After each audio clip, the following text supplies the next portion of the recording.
Good morning, student. Our second chapter is plants, structure and function. काय आपला second chapter plants. त्याच्यामध्ये काय आपल्याला बघायचं आहे, त्याचं स्ट्रक्चर आणि फंक्शन. आता बघा, सगळ्यांना माहीतच आहे पार्ट्स ऑफ प्लांट्स. माहिती आहे सगळ्यांना पार्ट्स ऑफ प्लांट्स. हे तुम्हाला थर्ड फोर्थ स्टँडर्डला असताना सुद्धा झाले. पार्ट्स ऑफ प्लांट्स कुठले कुठले असतात? Roots, leaf, flowers, fruits. Understand? हे सगळ्यांना माहीतच आहे पार्ट्स ऑफ प्लांट्स. मग आता तुम्हाला ह्या चॅप्टरमध्ये प्लांटचं स्ट्रक्चर आणि फंक्शन हे आपल्याला ऑब्झर्व करायचं आहे. मग ह्याच्यामध्ये बघा, the roots, stem, leaves, flowers, fruits etcetera of different plants are different. We can identify plants with the help of these different characteristics. मग हे जे काही पार्ट्स आहेत हे आपण कसे आयडेंटिफाय करू शकतो प्लांटचे? का बरं ह्याला रूटच म्हणायचं, का बरं याला लीपच म्हणायचं, का बरं याला फ्लॉवर्स म्हणायचं? हे जे काही आयडेंटिफाय करू शकतो आपण त्या कॅरेक्टरिस्टिक्सनुसार with the help of different characteristics. Let us now acquaint ourselves with these plants organs in greater details. मग ह्या प्लॅन्टची जी काही ऑर्गन्स आहे याचा आपण ग्रेट डिटेलमध्ये काय करायचं आहे, स्टडी करायचा आहे. बघा, फर्स्ट पार्ट कुठला आहे? रूट्स. कुठला? रूट. आता एक एक्सपेरिमेंट करायचं इथे. बघा काय करायचं आहे, keep a moisture ball of a crumb paper in a conical flask. Place some soak mud beans seed in the flask between the paper and the glass wall. Observe and note the changes in the seeds in 2 or 3 days. काय करायचं? एक moisture ball of crumple paper in a conical flask. एका conical फ्लास्कमध्ये एक crumple पेपरचा ball तयार करून टाकायचा आहे आणि त्याच्यामध्ये काय ठेवायचं आहे?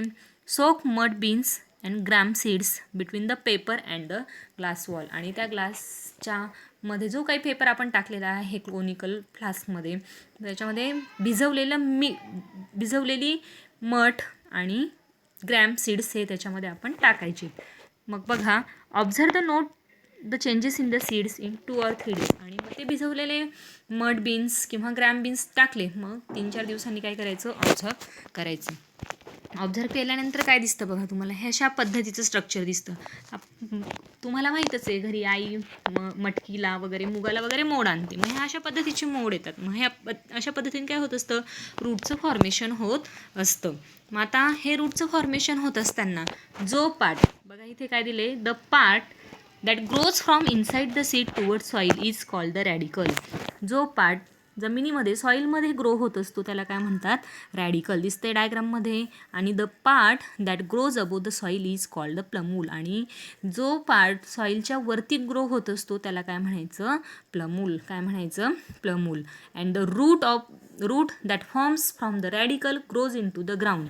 आणि ते रूट्स काय असतात?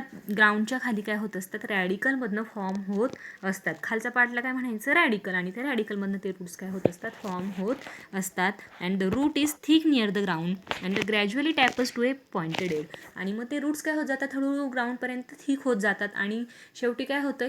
टॅपर पॉईंट तिथे आलेला असतो एंडला. And this part of the plant growing below the soil for support is called root. आणि मग जो हा पार्ट कंटिन्युअसली ग्रो होत असतो सॉईलचा सपोर्ट घेऊन त्याला काय म्हणायचं? रूट. काय म्हणायचं? रूट. रूट मीन्स तुम्हाला माहीत असेल काय? रूट म्हणजे काय? मुळं. Roots of some plants produce secondary roots that grows obliquely and spread far and wide in the soil. आणि काही काही जे रूट्स असतात ते रूट्स काय करत असतात? सेकंडरी रूट्स प्रोड्यूस करत असतात. म्हणजे ते सेकंडरी रूट्स काय होत असतात?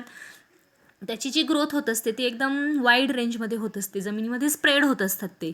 आणि त्या प्लांटला काय होत असतं? मग त्या रूट्समुळे सपोर्ट मिळत असतो. आणि this type of root is called a tap root. इथे डायग्राममध्ये दिसते. मग अशा रूटला काय म्हणतात? Tap root. काय म्हणतात?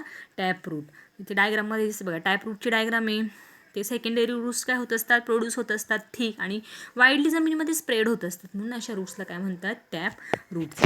नंतर बघा काय आहे? Roots bear hair like processes near the root tips. आणि जे रूट टीप आहे तिथे जे काही रूट्स असतात ते कसे असतात? हेअर लाईक असतात. कसे असतात? Hair like.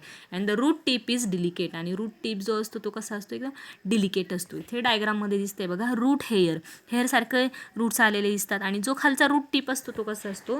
डिलिकेट. कसा असतो? Delicate. And this is the reason of the growth of the root. आणि ह्या पद्धतीने काय होत असतं? रूटची ग्रोथ होत असते. The tip is covered by cap like structure called the root cap. आणि ते टीपला कशाने कवर केलेलं असतं? Cap like structure. त्याला काय म्हणतात? Root cap.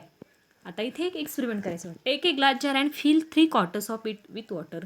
Place an onion on the mouth of the jar in a such a way that its roots are towards the water. Observe the growth of roots for 8 days. काय करायचं आहे, glass जारमध्ये पाणी घ्यायचं आहे, तर त्याच्यात काय करायचं आहे, ओनियन प्लेस करायचं आहे. आणि ओनियन कशा पद्धतीने प्लेस करायचं, ओनियनचे रूट्स हे कुठं बुडले पाहिजे, त्या पाण्यामध्ये. And observe the growth of roots of 8 days. आणि त्या रूटची ग्रोथ आपण 8 डेजसाठी काय करायची, ऑब्झर्व करायची.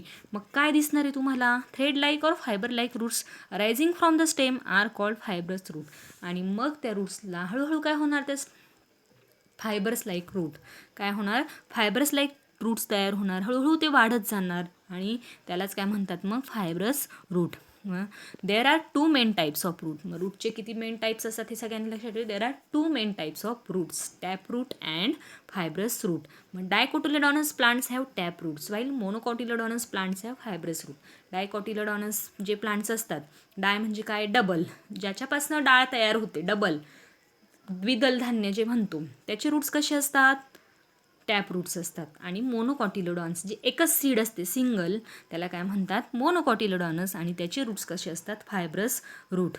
आता ह्या बऱ्याच सीड्स इथे एक्झाम्पलमध्ये दिलेलं आहे का, मस्टर्ड, सॉर्गम, मेज, पी, कॉरिओंडर, हे सगळे एका अर्थन पॉटमध्ये आपण लावून बघायचे 8 दिवसासाठी.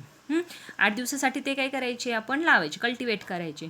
And once the plant grow 15 to 20 centimetre high, uproot them carefully while the soil is moist and put them gently in a large conical flask containing water. मग हे 15-20 8 दिवसानंतर काय करायचं, आपण ऑब्झर्व करायचं. मग त्याची ग्रोथ 15-20 सेंटीमीटर झालेली असणार, 15 to 20 सेंटीमीटर ते हाय झालेले असणार. मग हळूच ते काय काढायचे, सॉईलमधनं काढून घ्यायचे आणि कशामध्ये पुट करायचे, कोनिकल फ्लास्क कंटेनिंग वॉटर.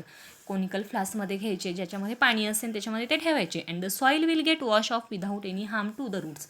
आणि मग ती रूट्सला लागलेली माती काय करायची, वॉश करायची, धुवून टाकायची. And observe the roots carefully to see which plants have tap roots and which ones have fibrous root. मग हे अशा केल्याने तुम्हाला काय समजलं नाही, कुठल्या कुठल्या प्लांटचे फायब्रस रूट असतील, कुठल्या कुठल्या प्लांटचे टॅप रूट्स असतील. समजलं सगळ्यांना एक्सपेरिमेंट काय करायचा, understand. Yes.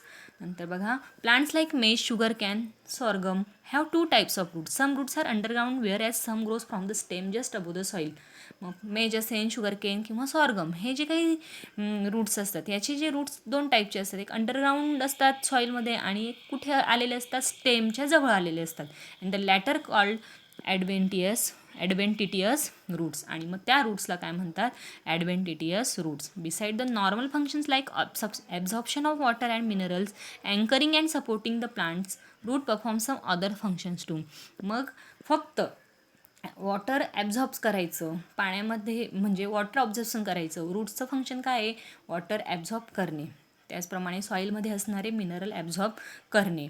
Anchoring and supporting प्लांट्सला काय करायचं, अँकरिंग करायचं आणि सपोर्टिंग करायचं. And root perform some other functions too. ह्याच्या व्यतिरिक्त रूट्स काय करतात, अजून वेगळे जे काही फंक्शन्स आहेत ते फंक्शनसुद्धा काय करत असतात, फंक्शन परफॉर्म करत असतात. समजलं. मग इथे बघा, रूटचं फंक्शन कुठले कुठले, रूट्स सपोर्ट्स प्लांट्स. रूट कशाला सपोर्ट करतात, प्लांट्सला. रूट्स काय करत असतात, ॲब्झॉर्प्शन ऑफ वॉटर, पाणी हे शोषून घेत असतात. अजून रूट काय करत असतं, सॉईलमधले असणारे जे काही मिनरल्स आहेत ते मिनरल्ससुद्धा काय करतात, ॲब्झॉर्ब करत असतात. Root shows some modification to perform these additional functions. Some example of such modified roots are aerial roots, stilt roots, runners, breathing roots, etcetera. अजून रूट्स काय करत असतात, काही काही जे मॉडिफिकेशन जे काही फंक्शन्स असतात ते फंक्शनसुद्धा परफॉर्म करत असतात. हे फंक्शन कसे असतात, ॲडिशनल असतात. For example, modify roots are aerial roots. Modify root म्हणजे एरियल रूट्स असतील, हवेमध्ये तरंगणारे रूट्स असतील. फॉर एक्झाम्पल, बनियान ट्रीचे. नंतर स्टिल्ट रूट्स, नंतर रनर्स, ब्रेथिंग रूट्स. हे सगळे फंक्शन अजून कसले आहेत, रूट्सचे आहेत. All of you understand. Yes. समजलं आहे सगळ्यांना इथपर्यंत, समजलं असेलच तुम्हाला. आता नेक्स्ट बघा, काय इथे जे दिलेलं आहे ब्रॅकेटमध्ये हे तुम्ही वाचू शकतात. रूट्सचं दिलेलं आहे इथे, बनियान ट्रीच्या रूटची ग्रोथ कशी होत असते ते तुम्हाला दिले. मग आता नेक्स्ट पेजवर बघा काय आहे, स्टेम. सेकंड पार्ट कुठला आहे, स्टेम. आता स्टेम, मग इथे डायग्राम दिसते बघा, पार्ट्स ऑफ स्टेम. मग स्टेम हा काय आहे, प्लांटचा पार्ट एक, बरोबर. आणि त्या स्टेमचे पार्ट्स कुठले कुठले बघा डायग्राममध्ये दिसतंय. खाली जे आहे ते इंटरनोड, स्टेमलाच काय आलेलं असतं लीव्स, लीफच्या खाली आणि त्या स्टेमला इंटरनोडच्या तिथे काय असतं बर्ड्स असतात. नंतर जे स्टेम आहे ती जिथे जिथे असं थोडंसं जॉईंट झालेली दिसते त्याला काय म्हणतात नोड्स. काय म्हणतात नोड्स. वरती जे आलेलं असतं त्याला काय म्हणतात बर्ड. आणि सगळ्यात शेवटच्या एंडला काय म्हणतात ग्रोविंग एंड. मग आता stem grows above the soil from the plumule of the sprouting seed. Stem हे कुठं ग्रो होत असतो, कुठे ग्रोथ होत असते स्टेमची, अबो द सॉईल, जमिनी मातीच्या वरती. बरोबर. जिथे प्लम्यूल आलेलं असतं तिच्यावरती काय होत असतं स्टेमची ग्रोथ होत असते स्प्राउटिंग सीडला. And as the sprout grows the length of stem gradually increases. जसं जसं त्या स्प्राउट, जसं जसं तो मोड, स्प्राउट म्हणजे काय मोड, तो मोडची जशी जशी ग्रोथ होत असते तसं तसं ते स्टेम काय होत असते हळूहळू इन्क्रीज होत जाते. And there are nodes on the stem. आणि मग त्याला काय आलेलं असतं नोड्स. त्या स्टेमला काय येतं मग नोड्स येतात. And leaves come out at the nodes. आणि त्या नोड्सच्या जागी काय येत असतं लिव्ज येत असतात. आपण बघतो एखादं झाड लावलं तर हळूहळू काय होत असतं स्टेम तयार होते. मग तिथे हळूहळू छोटे छोटे नोड्स तयार होतात आणि त्या नोड्समधनंच काय होत असतं लीफची ग्रोथ होत असते. The parts of the stem between two nodes is called and internode. आणि स्टेमच्या तिथले दोन पार्ट्स असतात, part of stem between nodes, त्याला काय म्हणतात inter node. And the tip or the apical end of the stem is called A bird. डायग्राममध्ये दिसते बघा ॲट द टीप किंवा जो सगळ्यात वरचा एंड आहे त्याला काय म्हणतात बर्ड. काय म्हणतात बर्ड. आणि शेवटचा जो एंड आहे त्याला काय म्हणतात ग्रोविंग एंड. समजलं. ह्या डायग्रामवरून तुम्हाला स्टेमचे वेगवेगळे पार्ट्स लक्षात आले. All of you understand. समजलं आहे सगळ्यांना. येस.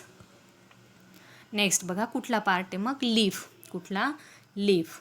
मग आता लीफचं तर सगळ्यांना माहीतच आहे. Leaves grow from the nodes on a stem. लीफची ग्रोथ कुठे होत असते ज्या ठिकाणी नोड्स असतात त्या ठिकाणाहून लीफची काय होत असते ग्रोथ होत असते. Leaves are generally thin flat and green in colour. Leaves कसे असतात जनरली थिन असतात, काही काही लीव्स फ्लॅट असतात, काही आणि सगळ्या लीफचा कलर कसा असतो ग्रीन असतो. And the broad spread out part of the leaf is called the leaf blade. मी इथे लीफ पार्ट्स ऑफ लीफ दाखवले बघा डायग्राममध्ये. जो काही ब्रॉड किंवा स्प्रेड आउट जे काही पार्ट असतो लीफचा त्याला काय म्हणतात लीफ ब्लेड. काय म्हणतात लीफ ब्लेड. डायग्राममध्ये नाव दिसते बघा सगळ्यांना दिसते. येस. आणि त्यालाच दुसरं नेम काय लीफ ब्लेडला लॅमिना. काय lamina. And its edge is called the leaf margin. आणि त्याची जी एज असते त्याची जी कडा असते त्याला काय म्हणतात लीफ मार्जिन. काय म्हणतात leaf margin. Leaf margin may be entire dented or lobed. मग लीफ मार्जिन ही कशी असू शकते. इथे 3 स्ट्रक्चर दिले बघा. फर्स्ट याच्यामध्ये लीफ मार्जिन दाखवले एंटायर, बरोबर, अंडाकृती शेप दिसतोय.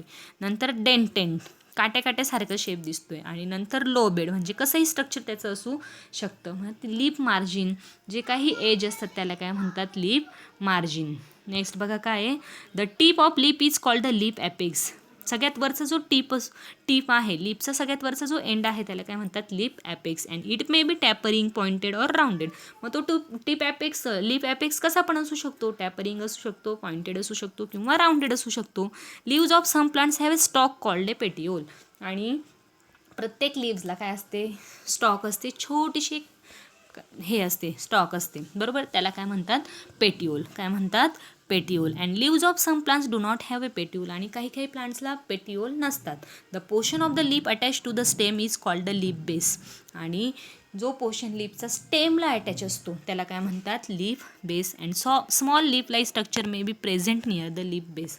आणि स्मॉल जे काही लीफ लाईक स्ट्रक्चर असतात ते कुठे प्रेझेंट असतात लीफ बेसला. कुठे प्रेझेंट असतात लीफ बेसला. These are called stipules. आणि त्याला अजून दुसरं नेम काय आहे स्टिप्युल्स. काय stipules. Do you see stipules in all plants.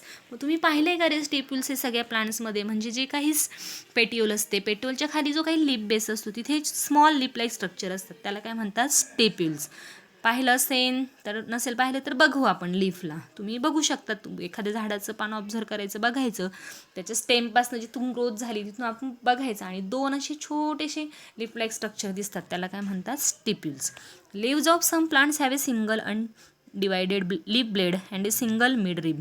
आणि बऱ्याच प्लांटच्या लीफला काय असतात, अनडिवायडेड लीफ ब्लेड आणि single mid rib. Mid rib म्हणजे काय, मधली जी लाईन असते ती मिड व्हेन असते. And such leaves are called simple leaves. मग अशा लिव्जला काय म्हणतात, simple leaves. And some leaves plants is divided into many small parts called leaflets.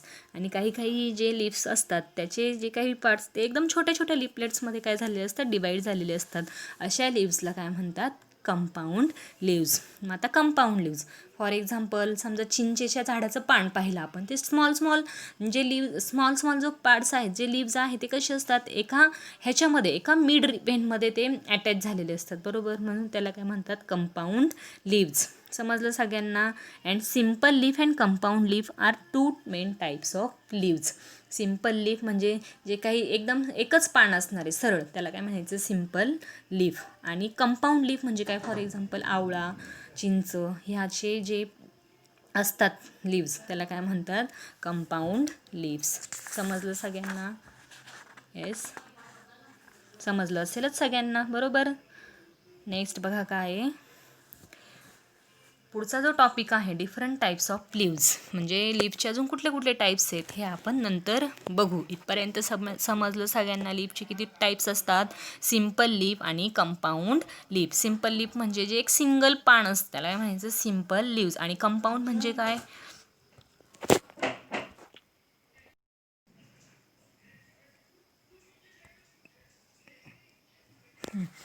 दोन टाईप्स समजले, कंपाऊंड लिव्ह आणि simple leaf. All of you understand? Yes, thank you. बाकीचं आपण नेक्स्ट लेक्चरला बघू.